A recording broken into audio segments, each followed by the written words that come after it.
ከ3 ወራት በፊት አዲስ አበባ ውስጥ አግኝቼዋለሁ።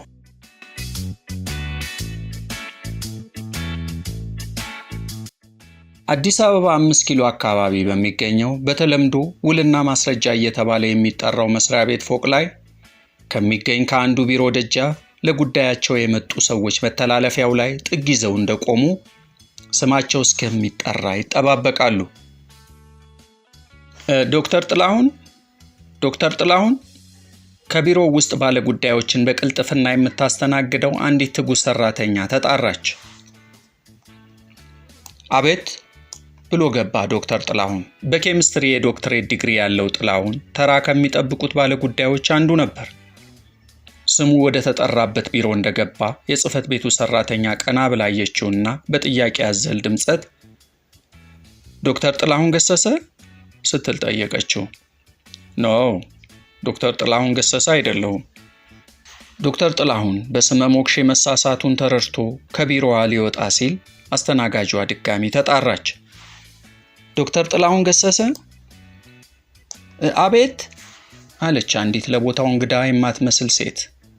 ዶክተር ጥላሁን ሲወጣ እርሷ ወደ ቢሮው እያመራች ዶክተር ጥላሁን ስለ ዶክተር ጥላሁን ገሰሰ ሆና አቤት ያለችውን ሴት የዘፋኙን የጥላሁን ገሰሰን ጉዳይ ይዘሽ ነው አላት። አዎ ፎቁን ለመውጣት ስለማይችል እየረዳሁት ነው። እርሱ የት ነው ያለው?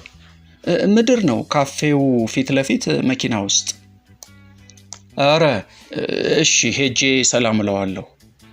ይሄኛው ዶክተር ጥላሁን እድገቱ ደብረ ብርሃን ሲሆን በልጅነቱ ጥላሁን ገሰሰን አቶ ፈይሳ ሱቅ ውስጥ ተቀምጦ ብዙ ጊዜ የማየት እድሎችን አግኝቷል። እነሆ አሁን አድጎ ጥላሁን ታች አለ ብላ ልጅቱ ስትነግረው የአቶ ፈይሳ ጎረቤት መሆኑን ጠቅሶ ሰላምታ ሊያቀርብለት በዚያውም ስለ ደህንነቱ ሊጠይቀው ፈጥኖ ወረደ። ይህ የሆነው በየካቲት ወር 2001 ነው። በሰነዶች ማረጋገጫና ምዝገባ መስሪያ ቤት የውክልና ጉዳይ የፈጸሙበት ዕለት እንደመሆኑ ዶክተር ጥላሁን ተስፋዬ ይህን ቀን በፍጹም አይዘነጋውም። ይህ በሆነ በሶስተኛው ወሩ ሚያዝያ 11 2001 ጠዋት የጥላሁን ገሰሰ ድንገተኛ ህልፈት በመገናኛ ብዙሃን ሲነገር ዜናው ለዶክተር ጥላሁን እጅግ አስደንጋጭና በጣም አሳዛኝ ነበር። ከመሆኑም ጋር ግን በዜናው ውስጥ የተነገረ ወይም ያልተነገረ አንድ መረጃ በጣም ከነከነው። የጥላሁን ህልፈት በዜና ማሰራጫዎች ሲነገር 1 ዓመት ከ3 ወራት ወይም በጥቅሉ ከ1 ዓመት በላይ አሜሪካን ቆይቶ ወደ ሀገሩ በተመለሰባት ምሽት ማረፉን የተነገረው። ዶክተር ጥላሁንን የከነከነው ከ3 ወር በፊት ጥላሁን ገሰሰ አዲስ አበባ መጥቶ የነበረ መሆኑ በየትኛውም ሚዲያ ሲገለጽ አለመስማቱ ነው። እርግጥ ከ3 ወራት በፊት እርሱ ከጥላሁን ገሰሰ ጋር በአካል ስለመገናኘቱ እንጂ ጥላሁን መጥቶ ለምን ያህል ቀናት አዲስ አበባ እንደቆየ፣ በምን ጉዳይ ላይ ለማን ውክልና እንደሰጠ ወዘተ ምንም የሚያውቀው ነገር የለም። ከ3 ወራት በፊት አዲስ አበባ ከመጣ በኋላ ለጥቂት ቀናት ብቻ ቆይቶ የተመለሰ ከሆነም ይሄው መገለጽ ነበረበት ብሎ ያምናል። ይህ ግን በየትኛውም የብዙሃን መገናኛ አንድም ጊዜ አልተነገረም። እናም ዶክተር ጥላሁን ተስፋዬ ለምን በማለት ይጠይቃል።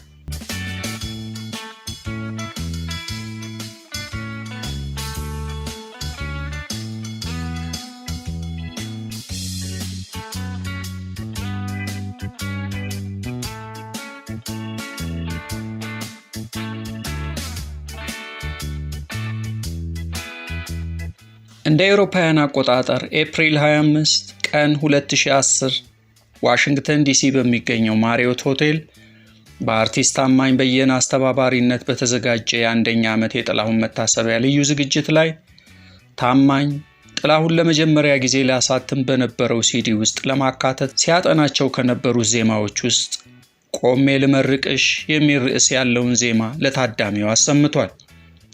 ይህ ዝግጅት በከፊልም ቢሆን ግንቦት 8 2002 ምሽት በአሜሪካን ድምፅ ሬዲዮ የአማርኛ አገልግሎት በመሰራጨቱ የመስማት ዕድል አግኝተናል።